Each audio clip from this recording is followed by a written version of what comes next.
And also saying, seeing the way they collect the best of the valuable, like gold, diamond, and silvers. I wonder, are they going to hand out briefs in health? Maybe it's like they do the briefs in hell, and in order to stop the impermanent kind of the teasing, and don't think about the impermanent as much as they can to collect something is valuables, and valuable of the gold, silver, diamond, coral, ambergris, and so on. They themselves, they are never kind of the using, and keep in the deep of the box or in the bank, and then later, I don't know, they want to give to the briefs in the health, and in order to stop the impermanent, but it's difficult. And he is teasing to his life, to see those Tibetan practitioners makes me laugh. And it is the truth, like kind of, when we study Dharma, it is not really become the soft, become the kindness, become the compassionate, become the really is like not preparing for the impermanent. Then it's really laughable. And the most learned are the proud.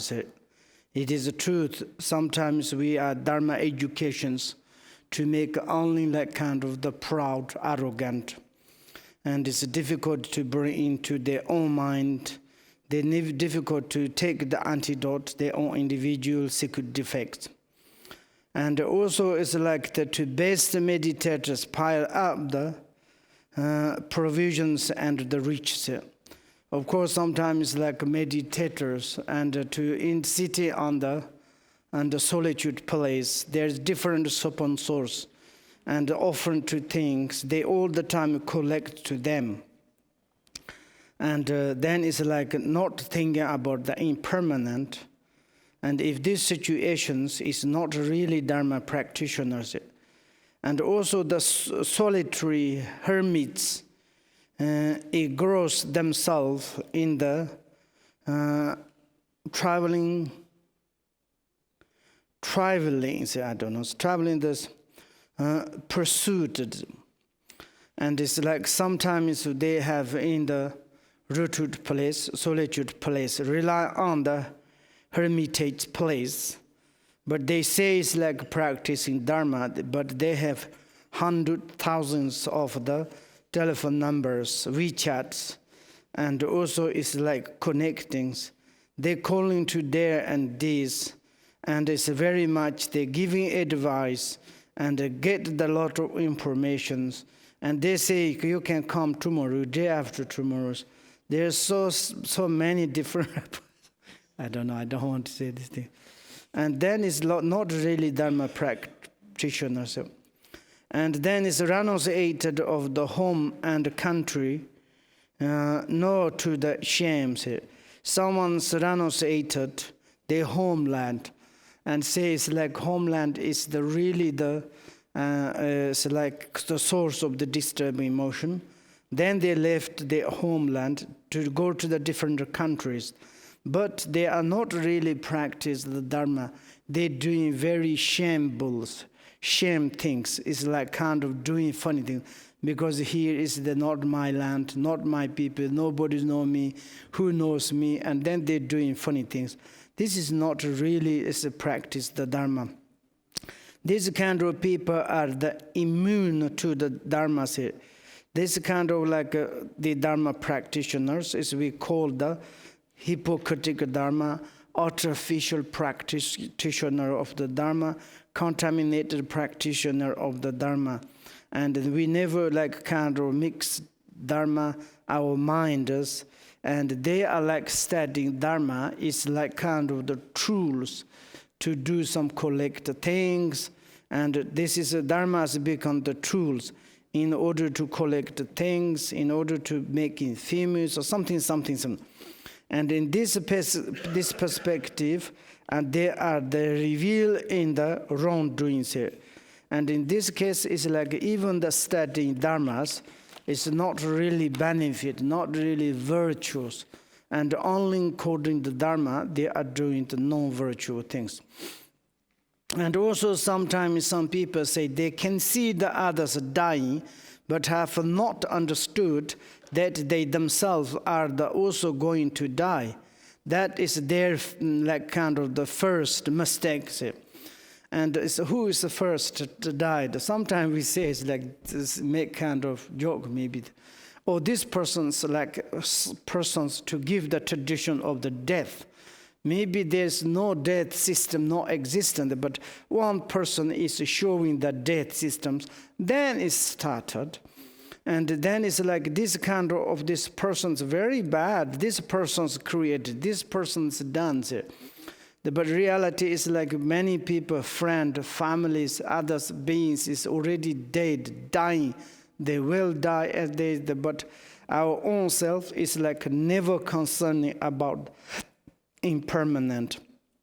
Maybe it's the death, it's they making problems. They like brought this system or this like kind of the way of this and like this. And this is not correct. This is like kind of the hypocritical practitioner of the Dharma.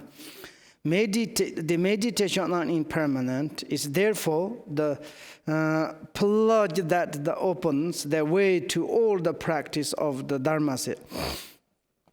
And it's like the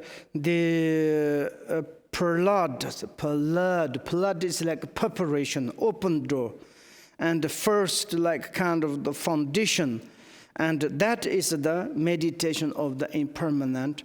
And also it's like the entrance door of the Dharma. It is very important to meditate on impermanent. Therefore it says is the prelude, or I don't know the pronunciation, that open the way to all the practice of the Dharma. It is very important meditating on like impermanence. And when he or she was asked for the instructions on how to dispel the adverse circumstances, and the Geshe Potoba answered with the following words. And then it's like the Geshe Potoba, he's some students, and asked to him, if I will get some circumstances, different, maybe it's like unpleasant circumstances here. It's like the adverse circumstances, and how I can to dispel, how I can to practice the instructions, and something practice on the instructions in order to dispel this like kind of the negative circumstances.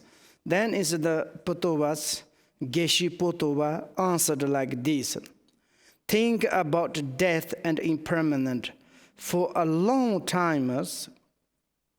Once you are certain that you are going to die, you will no longer find it hard to put aside harmful actions, nor difficult to do that is right now.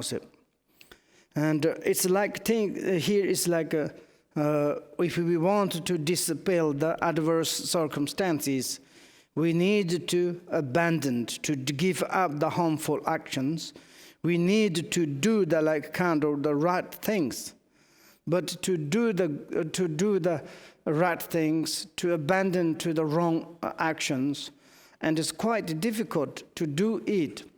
And in order to do like this, maybe if you are meditate on impermanent, and then it's like to do, it's not very complicated, too easily. If you do like this, then it's maybe you do more the positive, the circumstance of positive things, and then you can to dispel or to eliminate your first like the circumstances, adverse circumstance.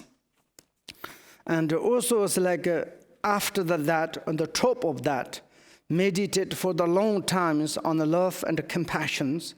Once love fill the heart, you will no longer find it hard to act for the benefit of the others. And also this is a great antidote, great dispeller of the adverse circumstances. And that is the compassions concerning benefit for other sentient beings. Sometimes it is truth. If you meditate on the great compassions, and as you become some more long life, and it's a long life, and also it's through the compassions, maybe you can easily to understand into nature realities. Therefore, love and compassions, and also it's the dispelled and in the adverse circumstances. And then it's you need to do some benefit for the sentient beings. And then you need to more generate compassion, more of the study, the beneficial and the qualities of the compassions. Beneficial and the qualities of the compassion, compassion of the aspiration, compassion of the application, compassions. Once you understand logically, reasonably, the benefit of the compassions, then it's to do some benefit for the other sentient beings. It's very easy. You do some benefit for other sentient beings, then your adverse circumstances are easily to disappear. And then meditate on a long time on emptiness, the natural state of all the phenomena. And if you are to meditate this emptiness, a long time is the emptiness. This means it's not nothingness. And emptiness, there is such a the meaning in the Buddha's philosophical perspective. When we are normal language perspective, you say emptiness means it's the nothingness. But it's in the philosophical, the meaning of the emptiness, it's presently, it's your main principle, your mind, body, speech. And as this morning we say, right now we have the principle, main body, speech, mind, but it is very difficult to understand. There is no example, there is no of the discipline, the transcription, and difficult to express. Then they use the emptiness, because it's emptiness, no shape, no color, no dimension. And this is of the temporarily, in the relatively, in order to needed to introduce to others about this nature reality, then we use the emptiness. But reality, if you say you meditate for a long time on your in Buddha nature, it's the same as emptiness of the Buddha natures, then this natural state of the phenomena is very easily to realize it. Once you fully to understand the present your Buddha nature or the emptiness, you will no longer find it hard to dissipate all the delusion of the adverse the circumstances. Delusions are the adverse the circumstances. Delusion is in sickness, delusion is ignorant, delusion is the obscurations, and easily to dissipate like this. Once we have such conviction about the impermanence, all the ordinary activity of this life come to seem as profoundly adherent as the great sea meal does not someone's suffering from the samsara.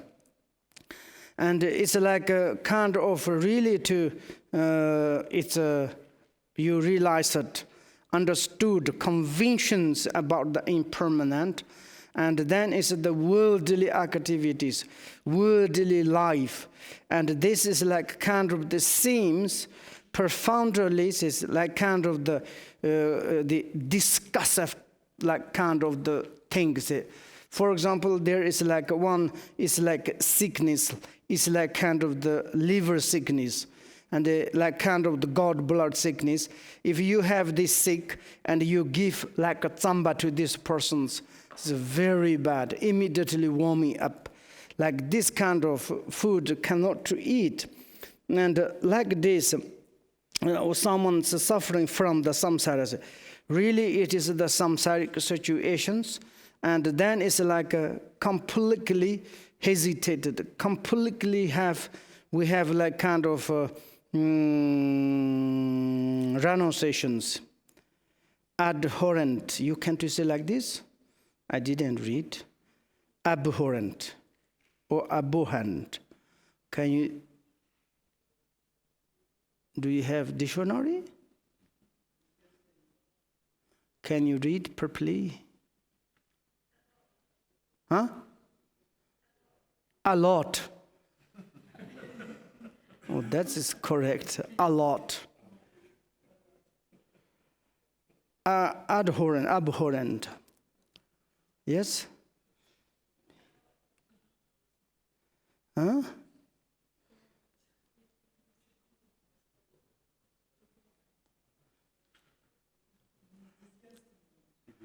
Yeah, I think it's better to use the discursive. Discursive is adjective? Okay, yes, adjective. Discursive, and also the gracie. Okay, grace. How do you say the pronunciation?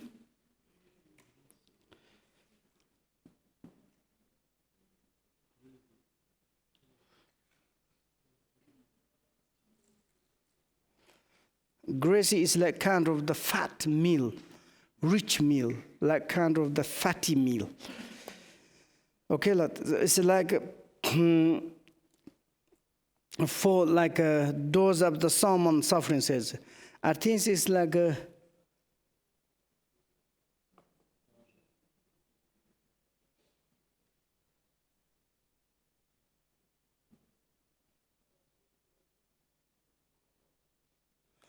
profoundly. What this is like sickness?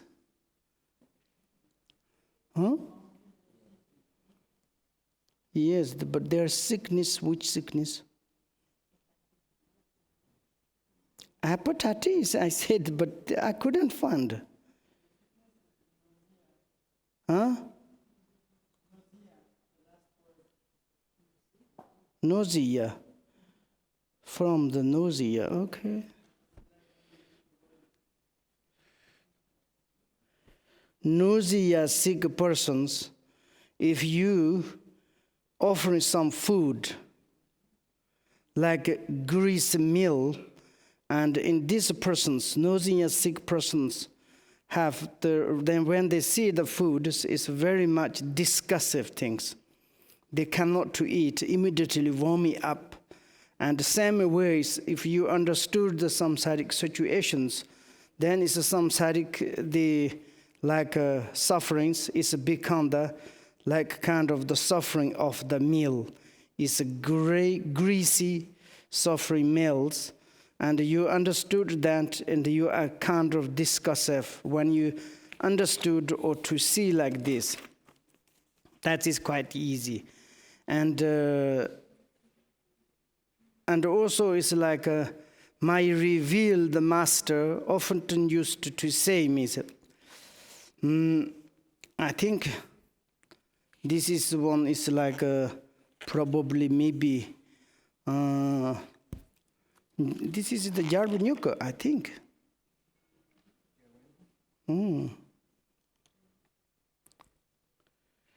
Maybe it's not. I think it's the teacher of the Geshe Potova or Jarbanyuka. Oh yeah. I think it's Lama means it's normally it is the Jarbanyuka. Okay, like Lord of my masters.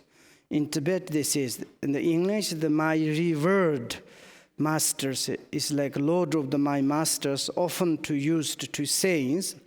Is whatever I see of the higher rank, power, wealth, beauty, and this world arousing no desire in me.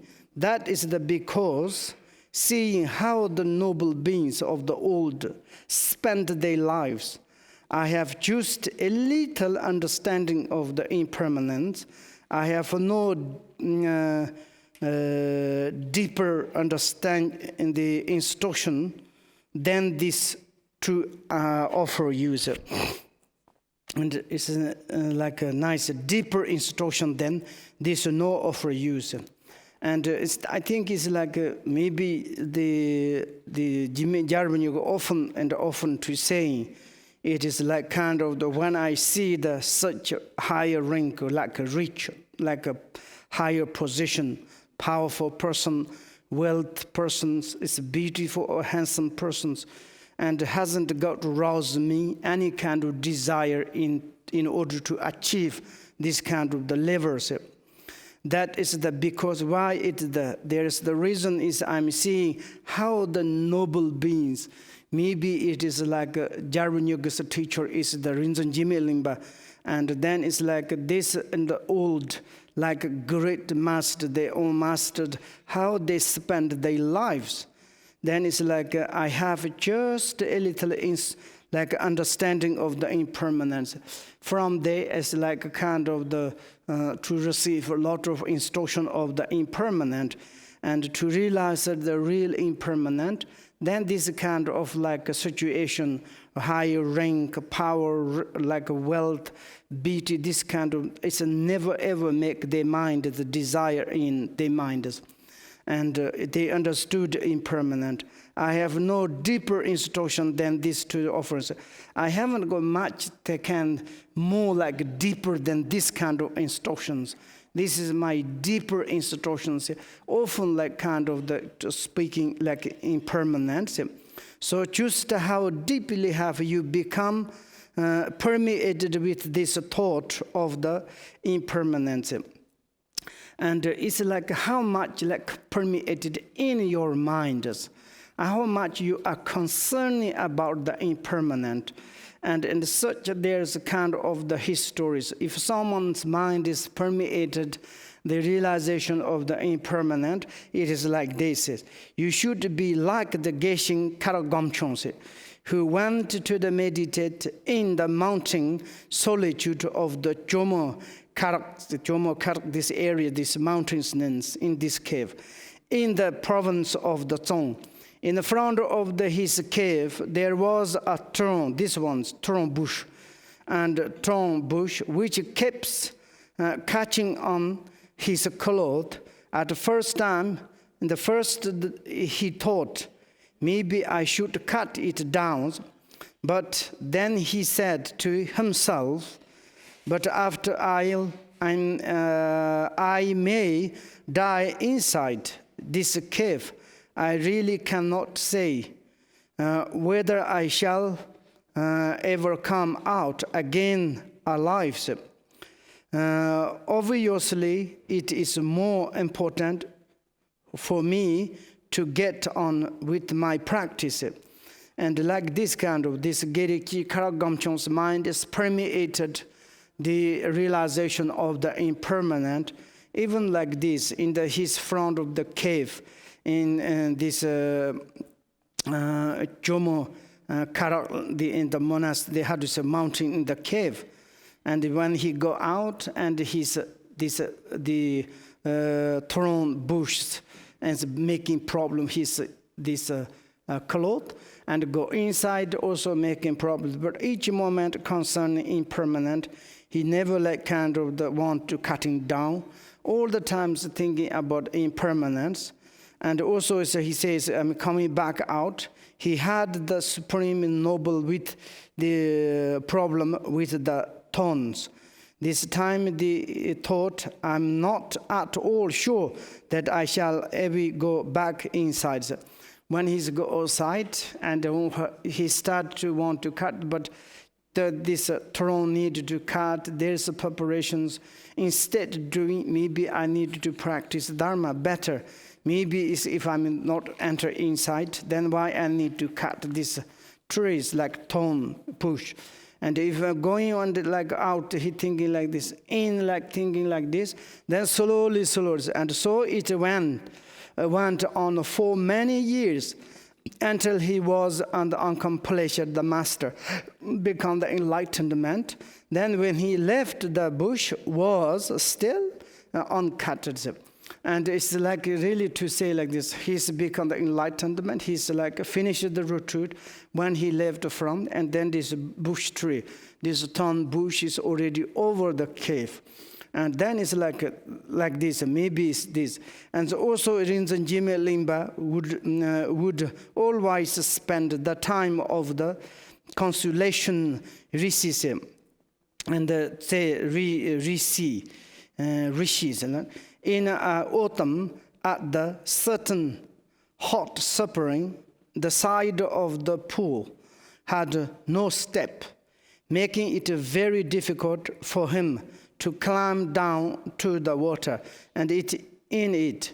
And his followers offered to cut some steps. But he replied, "Why take so much trouble when we don't know if we will be around next year here? We will be around sleep here next year, and next year to around." Okay, like this. I think it's the first quotation. This is like reveal, or like the teller looks like Jigme Limba. It's a revered master. I think Jigme Jarvanyog to telling to the Patrul. And in Jigme Jarvanyog, he's talking about that the Rinzan Jigme Limba. Jigme Limba also is talking all the time is impermanent, and therefore it's a Rinzan Jigme Limba's area. And there is, I think it's like called the most Tseringjong. And there's like some groups collection. Rishi said there is some collect, like some like a kind of the collective, like some sanghas, and maybe they are listening to his teaching, and he's giving some great teachings there. And then there's something is like difficult to cross. There's some, maybe it's like a river, or maybe there's some palm, like he said, the pool. And then there's no steps coming down from his cave, go back to his cave. And then maybe his disciples to say, it's like maybe we can to make the ladder or something.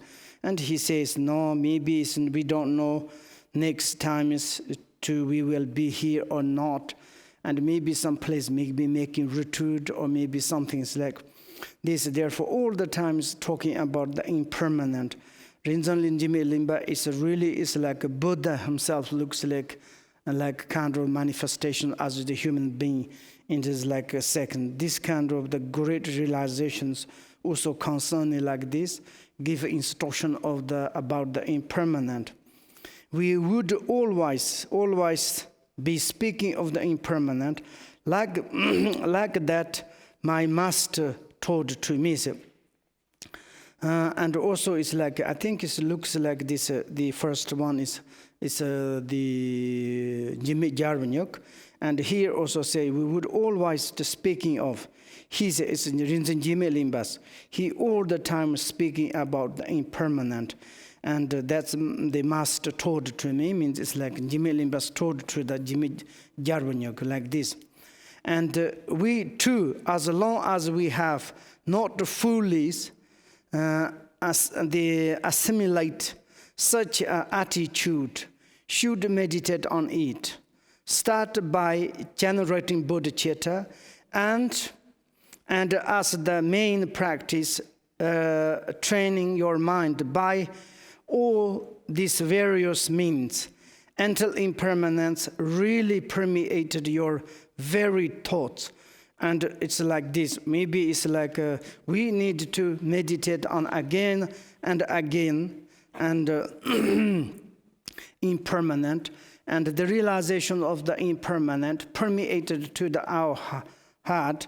Then is to practice Dharma. It's very, very, very easy. And maybe we can to stop there. And tomorrow morning there is last like kind of the dedication. There's not much left. And like this, okay, thanks.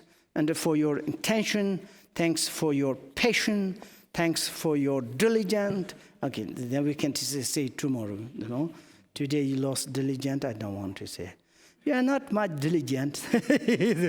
Okay, so I'm the Tham Jesu Banyu, Tom Nini for Dan Nampa. Ye ganan jiwa lan tu pa ya sapan so lin dro gan dro wa sho.